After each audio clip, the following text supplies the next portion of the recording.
Boa noite, irmãos e irmãs. Graças a Deus, Ele na sua misericórdia nos concede mais uma vez a oportunidade de poder nos ajuntar em torno dele mesmo e da sua bendita palavra. Vamos orar, irmãos, antes de nós termos um tempo de meditação, de escritura.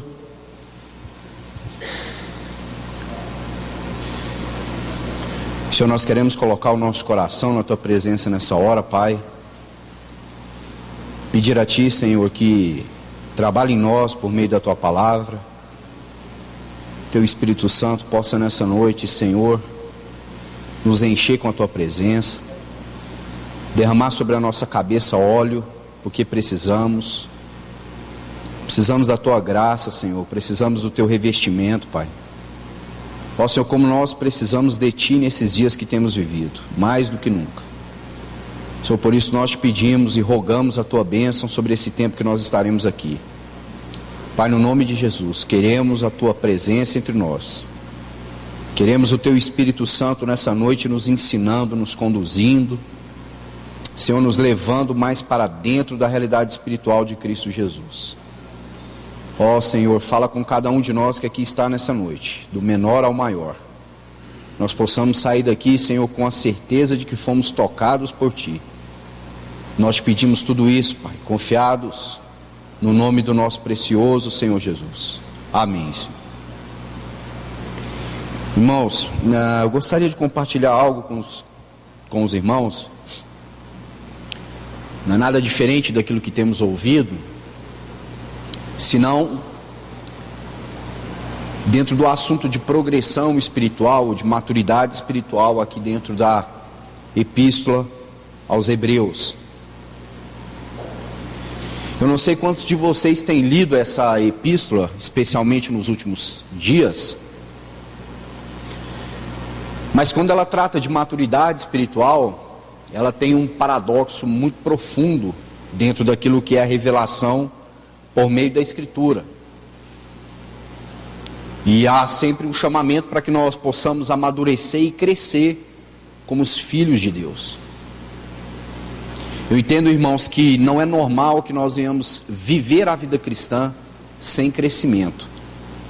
A vida cristã é algo que se inicia, que deve se desenvolver e amadurecer. A vida cristã não pode ser uma coisa estática, estagnada, mas deve ser uma vida que avança no propósito, no cumprimento daquilo que é a vontade do Senhor. Então, queridos, eu gostaria de convidar vocês a que nós abríssemos no capítulo 6 dessa epístola. Capítulo 6 de Hebreus. Vamos fazer a primeira leitura do versículo 1 a seguir. Diz assim o texto: Por isso, pondo de parte os princípios elementares da doutrina de Cristo, deixemos-nos levar para aquilo que é perfeito. Aqui o sentido da palavra é completo. Então, deixemos-nos levar para aquilo que é completo, não lançando de novo a base do arrependimento de obras mortas e da fé em Deus, o ensino de batismos, da imposição de mãos, da ressurreição de mortos e do juízo eterno. Isso faremos se Deus permitir. O versículo 4 diz assim: É impossível, pois, que aqueles que uma vez foram iluminados e provaram o dom celestial e se tornaram participantes do Espírito Santo e provaram a boa palavra de Deus e os poderes do mundo vindouro e caíram. Sim, é impossível outra vez renová-los para arrependimento, visto que de novo estão crucificando para si mesmos o Filho de Deus e o expondo à ignomínia. Porque a terra que absorve a chuva que frequentemente cai sobre ela e produz erva útil para aqueles por quem é também cultivada, recebe bênção da parte de Deus.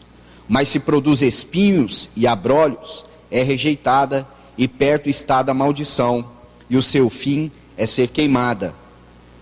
Quanto a vós outros, todavia, ó amados, estamos persuadidos das coisas que são melhores e pertencentes à salvação, ainda que falamos desta maneira. Porque Deus não é injusto para ficar esquecido do vosso trabalho e do amor que evidenciastes para com o seu nome, pois o servistes e ainda servis aos santos.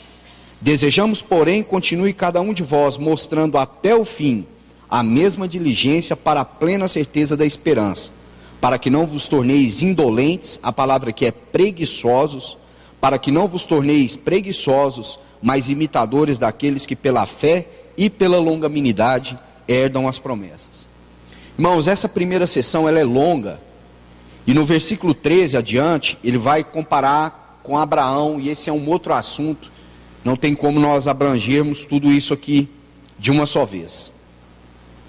Então, irmãos, vocês percebem que esse capítulo 6, ele começa a dizer que está colocando os princípios elementares da doutrina de Cristo, porque aqueles irmãos, eles ainda eram meninos, porque eles ainda eram alimentados ou deveriam comer um alimento que se referia a meninos, mas não um alimento sólido, porque diz aqui o final do versículo 14 do capítulo 5, que o alimento sólido é para adultos, para aqueles que pela prática têm as suas faculdades exercidas para discernir não somente o bem, mas também o mal. Então ele vai dizer no capítulo 6, que ele precisava, ou que os irmãos precisavam, avançar para aquilo que é completo, ou para aquilo que é perfeito. Mas observe que no versículo 4 a seguir, ele coloca um parênteses. E qual é o parênteses que ele coloca? Que alguns, versículo 4 do capítulo 6, ele diz assim: alguns foram o quê? Iluminados.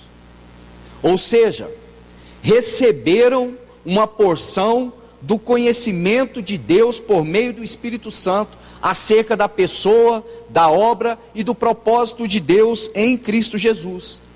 Então ele diz que é impossível para aqueles que foram iluminados, e aí diz que eles provaram dom celestial, se tornaram participantes do Espírito Santo, provaram a boa palavra de Deus e os poderes do mundo vindouro.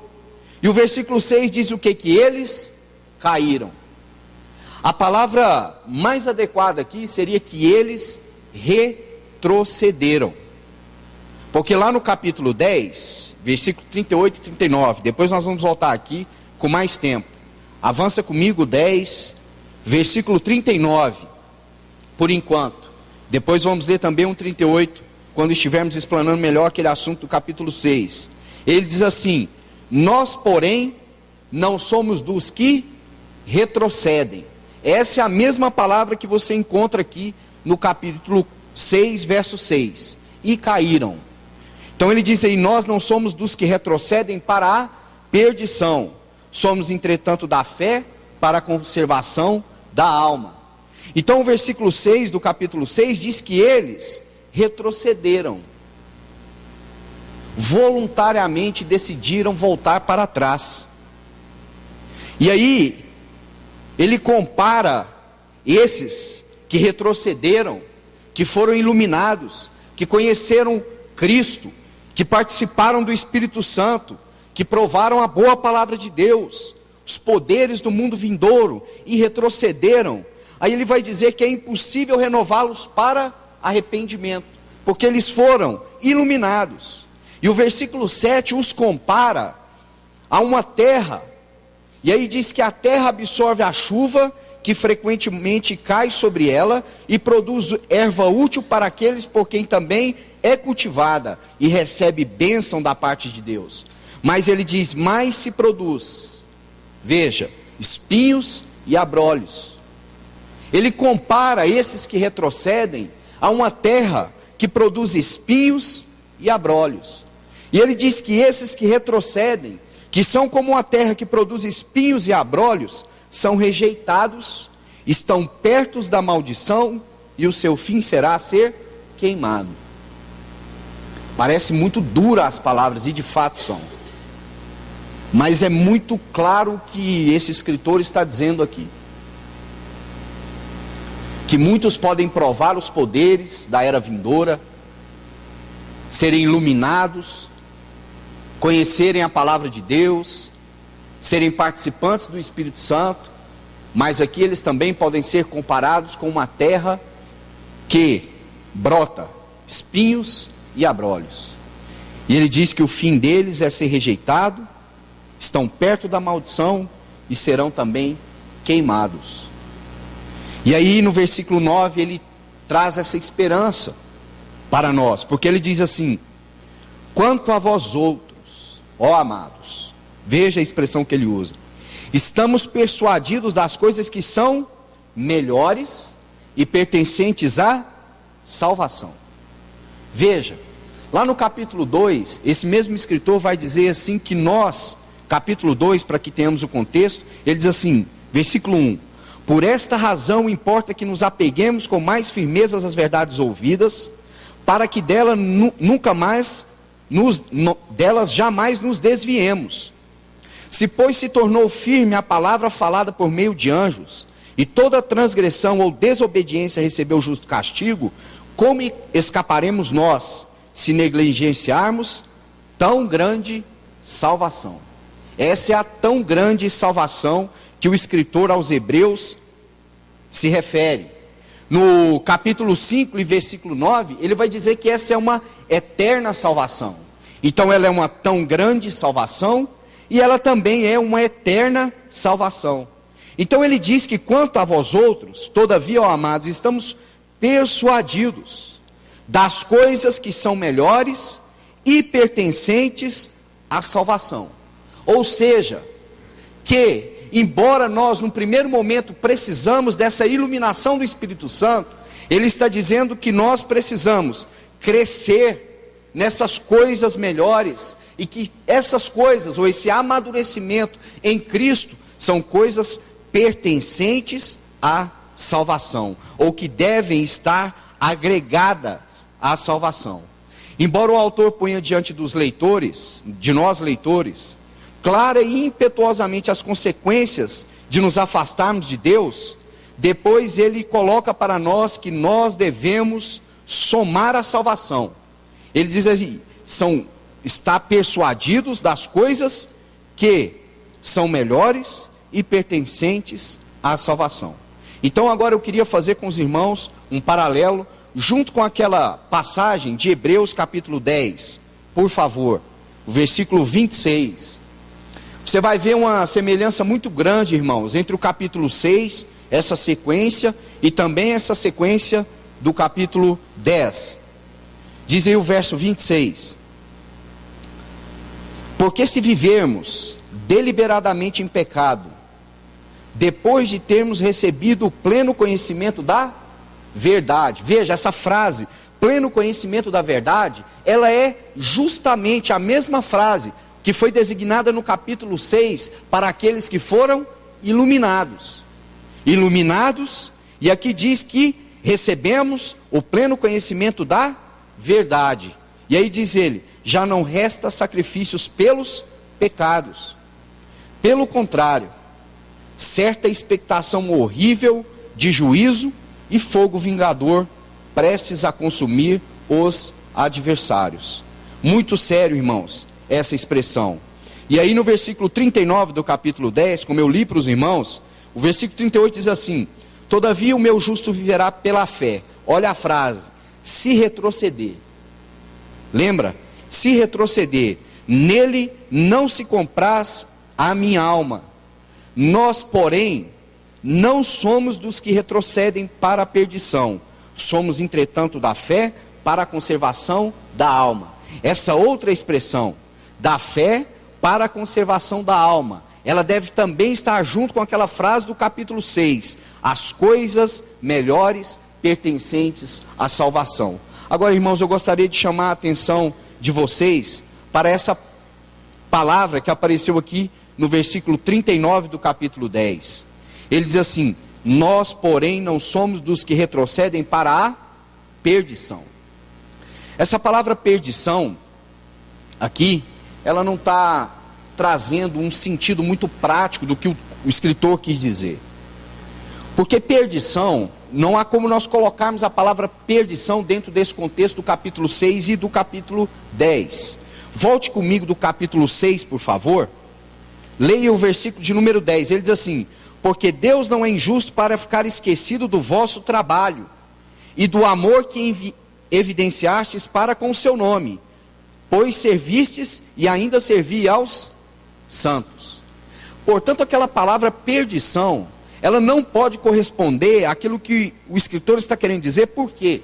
Porque aqui ele está falando de pessoas que foram iluminadas. Veja, são pessoas que estão trabalhando para Deus. Deus não é injusto para ficar esquecido do vosso trabalho. Então aquele que retrocede para a perdição, na verdade, a expressão mais correta aqui seria, segundo o original grego, destruição. E a aplicação aqui então seria: nós, porém, não somos dos que retrocedem para a destruição. E quando você vai buscar no original lá o que significa essa frase destruição, estava lendo isso hoje, ela fala de uma grande perda irreparável. Ela não é uma perda, ela é uma perda grande, mas ela não é só uma perda grande ou um grande prejuízo, é um grande prejuízo irreparável. Eu comparei isso hoje, pensando nesse texto, a uma pessoa que, por exemplo, recebe uma herança. Então ele vai aplicar esse dinheiro, e ele aplica esse dinheiro numa coisa que não foi adequada, e ele não tem só uma perda, mas ele tem uma perda grande. Mas além dele ter uma grande perda, a perda é irreparável. Irmãos, e nós vamos precisar depois meditar sobre o que seria essa perda, porque o escritor diz que aqueles que não avançam, mas que retrocedem, são como uma terra que produz cardos e abrolhos, serão destruídos. Eles não estão retrocedendo para a perdição, porque aqueles que foram uma vez iluminados não podem de novo retroceder para a perdição, mas eles estão retrocedendo para a destruição, para uma grande perda irreparável. Você entende, irmãos, por que esse escritor nos chama ao amadurecimento? E por que esse parênteses aparece justamente naquilo que ouvimos aqui há alguns dias, quando ele cita o sacerdócio de Cristo segundo a ordem de Melquisedeque. Irmãos, o quanto nós precisamos aprender com o Espírito Santo sobre essas coisas, para que a nossa vida venha se desenvolver, a vida cristã. Sabe, irmãos, para que nós não sejamos apenas ouvintes, mas praticantes. Para que nós não sejamos apenas consumidores religiosos, mas discípulos de Jesus. Para que nós não sejamos apenas maritacas, repetindo aquilo que nós ouvimos, mas que nós venhamos a ter um relacionamento especial com o Senhor Jesus, que cresce, que amadurece, que desenvolve, que avança para essas coisas pertencentes à salvação. Então veja, ele diz que essa seria uma grande perda irreparável. Então as palavras creem para a salvação da alma, lá no capítulo 6, são aqui ligadas com as palavras do versículo 39 do capítulo 10. Essas coisas que acompanham a salvação. E não é aquela salvação da fé justificadora, segundo ela está aqui mencionada, ou aquela fé que se crê para a justiça, mas a fé que se crê para a salvação da alma, ou seja, uma fé que se desenvolve, que não para apenas em ser iluminado, porque o por ser só iluminado, irmãos, é apenas o primeiro degrau. Há quanto tempo nós temos ouvido que a conversão é o primeiro degrau da vida cristã? Não é o primeiro e único degrau. Existem os degraus de subida, onde nós precisamos crescer e amadurecer, desenvolver a nossa vida cristã, desenvolver a salvação, associar com a salvação coisas melhores. Como diz aqui o escritor, somos da fé para a conservação da alma. Estamos agregando a salvação. Não estamos apenas dizendo ou vivendo como se nós ou a salvação fosse um fim em si mesma, mas que seja um grande começo para nós, irmãos. Porque aqui ele diz que esses que se tornam como essa terra improdutiva, que produz cardos e abrolhos, eles estão reservados para a destruição. Irmãos, quando nós temos que pensar sobre isso, porque se por um lado nós já conhecemos o Senhor, irmãos, o quanto nós precisamos avançar para com Ele reinar no reino de Cristo, para com Ele nos assentar no seu reino, para com Ele desfrutarmos da sua presença naquele dia, para que nós não venhamos ouvir da boca do Senhor, não vos conheço, mas que nós venhamos ouvir da boca do Senhor, vinde a mim, benditos de meu Pai. Irmãos, nossa vida precisa ser isso, ela precisa se desenvolver assim, porque às vezes nós entendemos, estou salvo, eu creio no Evangelho, então para mim agora, eu estou livre de toda condenação. Mas esse escritor aqui no capítulo 10 mesmo, ele vai dizer que é horrível coisa cair nas mãos do Deus vivo. Lembra, o Senhor Jesus, quando ele conta aquela parábola do semeador, ele vai narrando aqueles solos, e ele fala de solos que são plenamente fracos, onde a palavra vem, e eles não podem, a palavra, a semente não cria raiz. Aqui, esse coração de novo é mencionado pelo Espírito Santo, uma terra que a semente cai, e ela não produz fruto, a semente não germina, não gera vida, não cresce, não desenvolve. É isso que ele está dizendo. A razão pela qual o apóstolo tomou tão esperançosa uma visão da perspectiva daqueles santos e foi persuadido a esperar coisas melhores deles, foi que Deus não seria injusto de esquecer a obra e o trabalho do amor que eles tinham mostrado para com o seu nome, tendo servindo aos santos e continuando a fazê-lo. Irmãos, por que nós temos essa esperança? Essa esperança ela está ligada com a questão do ministério de Cristo, segundo o sacerdócio de Cristo, segundo a ordem de Melquisedeque. Porque depois ele vai falar daqueles que obedecem com longanimidade, daqueles que ouvem a palavra e acolhem a palavra e esperam o cumprimento da palavra. Esses são os que vivem pela fé. Você sabe, irmãos, que a comparação que ele vai fazer com Abraão tem muito a nos ensinar. Porque quando o Senhor fez a promessa, Gênesis 22, o Senhor deu uma promessa para ele de uma grande descendência. Mas o que foi que Abraão viu? Abraão viu Isaac. E Abraão viu Jacó e Esaú até aproximadamente 15 anos. E depois ele morreu. Mas, irmãos, o que ele contemplou? Ele contemplou Isaac e 2 dos seus netos. E então ele foi recolhido. Mas a palavra de Deus diz que a promessa é firme e fiel. E aí ele vai dizer aqui, o escritor aos Hebreus, que nós somos os filhos da promessa. Nós estávamos inclusos naquela promessa, que é muito maior do que apenas a promessa da terra, mas é uma promessa que o Senhor deu a ele, de que a geração dele seria incontável como a areia do mar. E lá nós estávamos incluídos, por causa de um coração que obedeceu. Você percebe isso, irmão? Por que esse coração descrito no capítulo 6 e no capítulo 10 não pode receber a promessa? Porque é um coração que retrocede, é um coração que não avança, é um coração que não obedece. Diz aqui que eles se tornaram o que? Tardios em ouvir. Tardios em ouvir. Como o Senhor tem falado conosco nesse tempo sobre ouvir, irmãos. Ouvir, ouvir. E ouvir não é ouvir aqui e sair aqui. É ouvir e trazer para dentro do coração e dizer assim: Senhor, o que o Senhor quer com essa palavra na minha vida?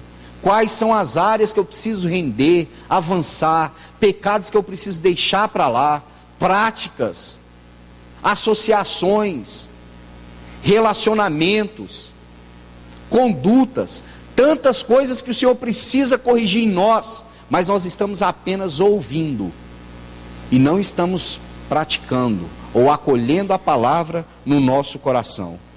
Então essa passagem, versículo 9 e 10 aí do capítulo 6 de Hebreus, mostra claramente que as advertências desse capítulo são direcionadas aos crentes. Como eu disse para vocês, essas advertências, irmãos, não são para incrédulos, são para nós, são para pessoas que estão servindo, trabalhando para Deus. São pessoas que têm evidenciado amor para com o nome do Senhor, pois servistes e ainda estão servindo aos santos. São advertências que cabem a mim e a você. Nós precisamos sondar o nosso coração à luz disso. Ou nós estamos avançando a ponto de nós podermos nos alimentar com alimento sólido, ou nós temos que ser tratados ainda como crianças. Embora o tempo decorrido nós já éramos para ser mestres. O contexto do capítulo 5 é esse. Mas mais uma vez eles têm que tomar aquele alimento fraco e não o alimento sólido. Essas então são palavras que se dirigem a nós. Irmãos, e aqui ele fala desse serviço aos santos no versículo 10 do capítulo 6. Mas veja, irmãos, que o versículo diz assim: porque Deus não é injusto para ficar esquecido do vosso trabalho. Então ele fala de uma recompensa para o trabalho, que é feito para Deus. Portanto, esse trabalho não pode ser um trabalho de incrédulos, porque incrédulo só trabalha na carne, e o trabalho da carne não tem recompensa nenhuma. Mas aqui ele está dizendo que Deus não é injusto para ficar esquecido do vosso trabalho e do amor que evidenciastes para com o seu nome, pois servistes e ainda servis aos santos. Mas observe que o contexto aqui nos mostra, irmãos, que não só trabalho, não só amor para com o nome do Senhor, não só servir aos santos. Aí ele diz assim no versículo 11: desejamos, porém, continue cada um de vós mostrando até ao fim a mesma diligência, ou seja, o mesmo ânimo para a plena certeza da esperança. Irmãos, que palavra impressionante é essa? Porque aqui ele está escrevendo, ele já citou aqui que alguns retrocederam da fé, mas ele desejava que cada um de nós deveria mostrar até o fim diligência, um ânimo firme até o fim, para a plena certeza da esperança, ou para a plena convicção da esperança. Irmãos, que coisa bendita é essa? Porque quando ele fala dessa plena certeza da esperança, mais uma vez ele vai falar daquela obediência que Abraão teve até a concretização da promessa. Como eu disse para vocês, irmãos, essa epístola vai dizer que Deus está conduzindo muitos filhos à glória, aonde o Senhor entrou primeiro. Não diz que ele está conduzindo anjos, mas diz que ele está conduzindo homens, eu e você. E ele vai dizer que essa esperança que nós temos é firme como uma âncora que penetra além do véu. Irmãos, e assim como Abraão, nós às vezes não contemplamos o final disso. Mas importa, irmãos, se nós estamos percebendo aquilo que o Senhor está fazendo na nossa vida hoje. E não só percebendo, mas também se nós estamos sendo fiéis com diligência, sem ânimo dobre, sem retroceder, sem voltar atrás. Mas também não é estacionado, é crescendo, é avançando para com o Senhor. E o versículo 12 ele vai dizer assim: para que não vos torneis preguiçosos, indolentes, mas imitadores daqueles que pela fé e pela longanimidade herdam as promessas. E aqui o comparativo que ele vai fazer é justamente de Abraão, e depois no capítulo 7 ele vai voltar de novo a falar sobre o sacerdócio de Cristo segundo a ordem de Melquisedeque. Irmãos, veja isso: para que não vos torneis preguiçosos e indolentes, mas imitadores daqueles que pela fé e pela longanimidade herdam as promessas. Oh, queridos, o quanto essas frases aqui precisam falar no nosso coração. Para que não vos torneis preguiçosos. indolentes, conformados, estacionados, mas que nós venhamos imitar aqueles que pela fé e pela longanimidade herdaram a promessa, creram. Como ele diz aqui que nós devemos demonstrar esse amor, ou continuar, cada um de nós mostrando até o fim. É isso que ele está dizendo no versículo 12. Imitadores daqueles que pela fé e pela longanimidade herdam as promessas. Aqueles que creem e creem até o fim. Porque sabem que aquele que fez a promessa é fiel para cumprir.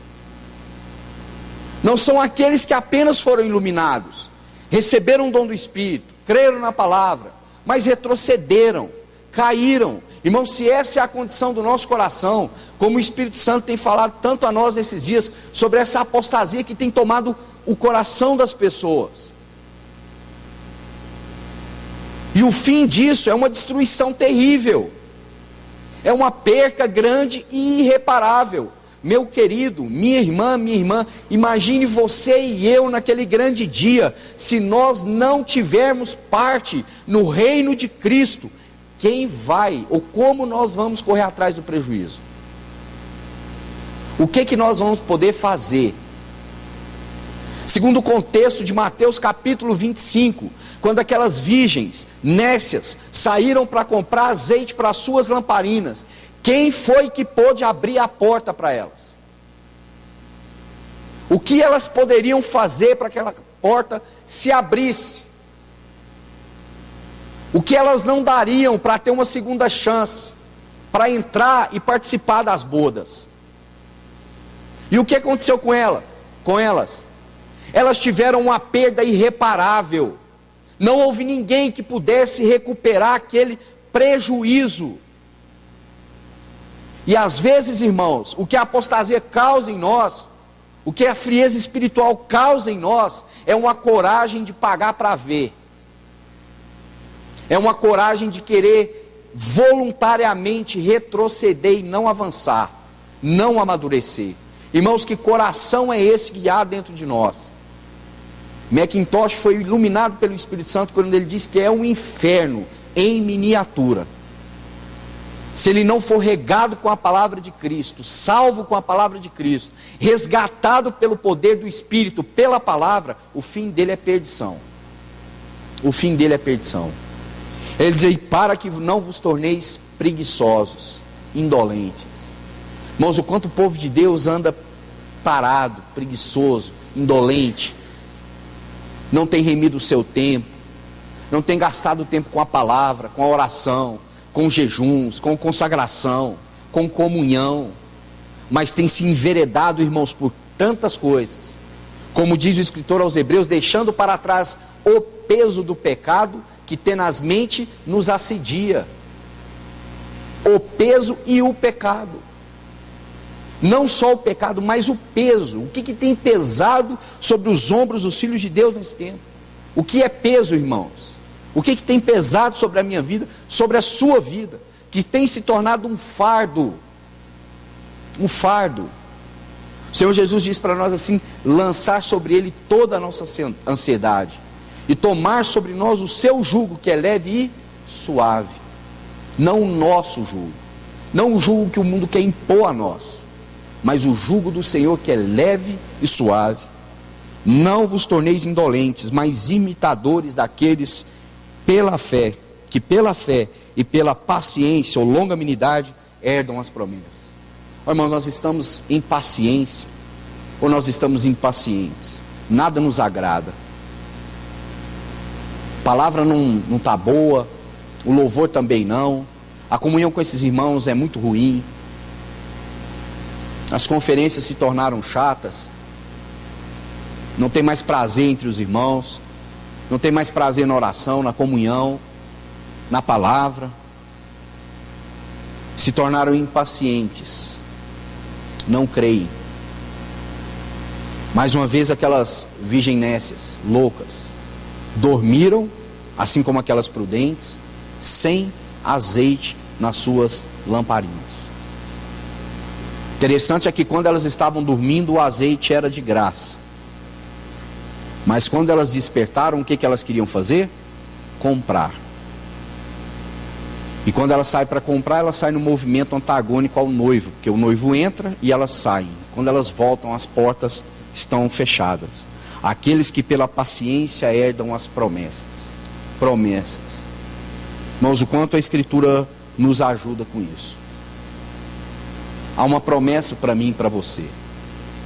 A promessa do retorno de Cristo Jesus. Ele aqui diz da promessa de uma retribuição. Se o Senhor não nos desse nada, se o Senhor nos desse só a eternidade com Ele, ó irmãos, já seria maravilhoso demais. Mas Ele quer que nós venhamos avançar, porque Ele ainda quer nos dar galardão. Ele quer acrescentar mais coisas. Ele quer nos dar mais com Ele mesmo. Diz aí que Ele quer retribuir o nosso trabalho. Ele poderia apenas nos receber na glória da eternidade, mas Ele quer retribuir o trabalho que nós temos feito para Ele.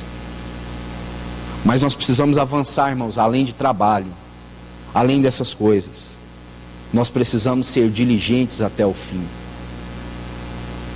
Nós precisamos de diligência, irmãos, de perseverança. Como diz Paulo, não sejais nécios, mas sóbrios, remindo o tempo. Irmão, o quanto de sobriedade tem faltado no meio do povo de Deus. Se há uma coisa que tem faltado no meio do povo de Deus, é sobriedade.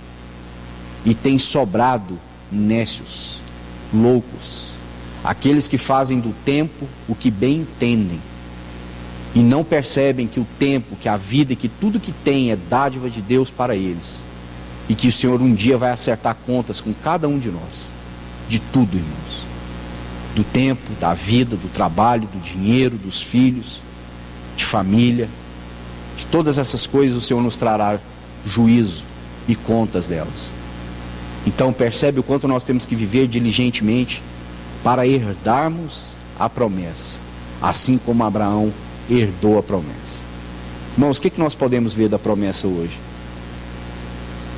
Como Paulo diz aos Coríntios, como um espelho embaçado. No máximo vamos como Abraão, vemos uns netos. Mas irmãos, que maravilha é, porque embora Abraão tenha sido recolhido, o Senhor cumpriu a sua palavra. Ele foi fiel até o fim. E Ele espera que nós sejamos também diligentes até o fim, tendo esse mesmo exemplo de fé nos nossos corações. Que o Senhor nos ajude, irmãos, que o Senhor nos abençoe nesse tempo. O Senhor nos leve a realmente considerar aquilo que Ele tem nos falado nesses dias. Vamos orar mais uma vez. Senhor, mais uma vez nós rogamos a Ti a Tua misericórdia, Senhor. Senhor, tem misericórdia do nosso coração, Pai. Não deixa que nós venhamos retroceder para a destruição, Senhor. Nós queremos avançar, Senhor. Nós queremos avançar para as coisas melhores pertencentes à salvação. Pai, nós queremos avançar com paciência, com longanimidade, Senhor, esperando a promessa. Senhor, nós não queremos ficar inquietos, murmurando, entristecidos, abatidos apenas. Senhor, mas nós queremos avançar, cada um de nós aqui, Senhor, para o prêmio da soberana vocação em Cristo Jesus. Ó, Senhor, quantas coisas o Senhor nos prometeu, Pai.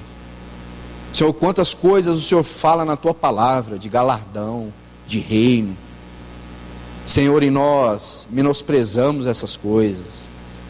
Estamos como esses apenas iluminados, conhecedores. Pai, nós não temos alimentado do alimento sólido. Ainda nos portamos como crianças. Pai, tem misericórdia. Salva os nossos ouvidos, Senhor. Salva o nosso coração, Senhor. Ó, Pai, nós Te pedimos no nome de Jesus. Salva os nossos ouvidos para que venhamos ver, ó Pai, com os nossos olhos. Ó, Senhor, nós queremos ver as Tuas promessas, Pai. Senhor, nós queremos confirmar a fé uns com os outros, ó Pai, debaixo da Tua palavra e do Teu Espírito Santo. Senhor, nós oramos a Ti agradecidos, mais uma vez. Precioso o nome do nosso Senhor Jesus. Amém, Senhor. Amém.